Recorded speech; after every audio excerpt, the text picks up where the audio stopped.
It's good. Normally, don't put the onion in the night before. I had this little leftover onion, so I'm going to go ahead and do it. Doesn't hurt. Gumbo is something, the longer, if you've never cooked gumbo before, the longer you cook it, the better it tends to taste. My grandmother used to cook it and freeze it. And when she reheated, it was absolutely incredible. I'm gonna drop a link, guys, for y'all. These onion peels make absolutely great vegetable broth. Now, I'm not gonna be saving any right now because I've got enough. But come this winter, I will, because then I can make my vegetable broth and also heat the house. And this winter, fuel prices are projected to be really, really high. So anytime I can cook something that also warms the house, that's a good deal. And I'm wasting a little bit. I think I will save it. Yep, I will save this onion. You'll remember this spring, harvested some carrots. These are the carrot tops. I'm just gonna throw these onion peels and onions right in here. That's why I don't trim it too close. I don't mind leaving a little onion waste because I'm not wasting it. It's gonna go right into my vegetable broth.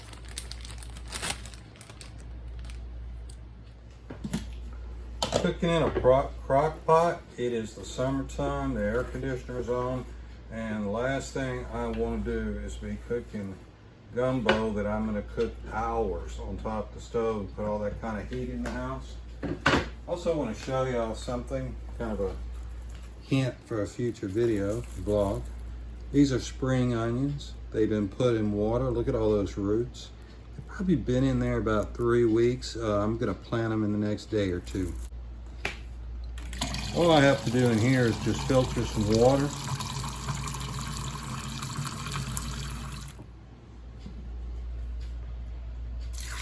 And then we're going to fill it up about half full. I've got the roux that was made in the oven.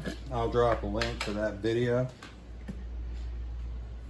We're just going to dump it right in there and let it cook overnight.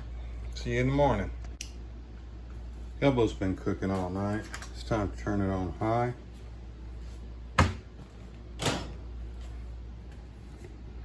Let's see what we look like.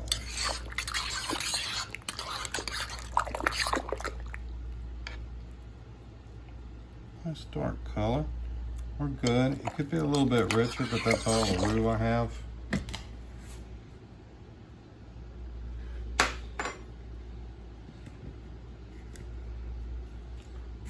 Now, what I'm going to do, these are cayenne peppers that I saved from last year.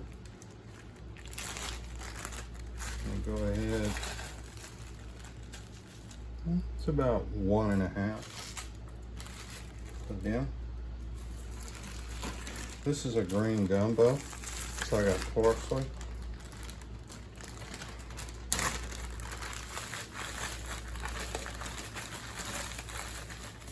About half.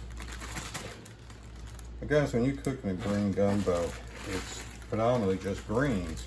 So you can use whatever you have, whatever's on sale. This stuff, I don't know if this was garden or onion tops on sale. See, this is where it comes in. Basically free food. And it's on to high. Put a little bit of greens in there. We're going to let it get high and then we're going to add the rest. Unfortunately, the vegetables I had went bad. So we're going to take some collard greens. And I just made a mess. I'll be a little more careful this time. Put 2 quarts in there.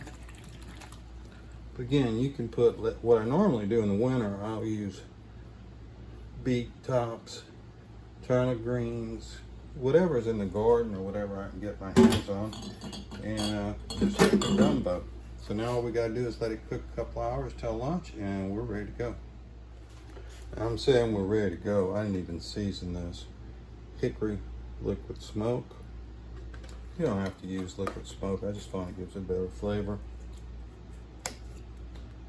This is from Costco. It's a sweet mesquite seasoning. Fun. It's got a really good flavor. I use it a lot of things I cook with.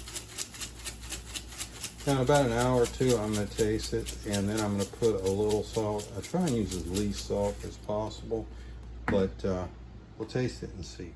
I can't emphasize enough to taste your food as you're cooking. Just taste it. The salt, gumbo, it's a little bit bland. I'm putting 1.5 teaspoons. I also want to bring out some of the flavors. So I'm going to put 1 teaspoon of basil. This was out in my garden. I've got a video on it if you want to know how to dry basil.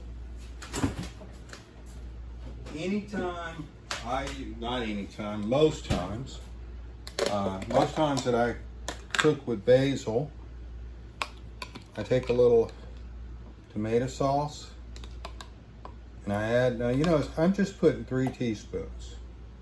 A lot of people don't like tomatoes and gumbo. They think it's like just crazy. I find if I put basils and I just add a teaspoon or 2, just a very little bit, you really don't taste the tomatoes, but it enhances the flavor, especially with the basil. So we're going to let this cook probably about another 2 hours, then it'll be ready for lunch. My mom puts filet in her gumbo. I do not.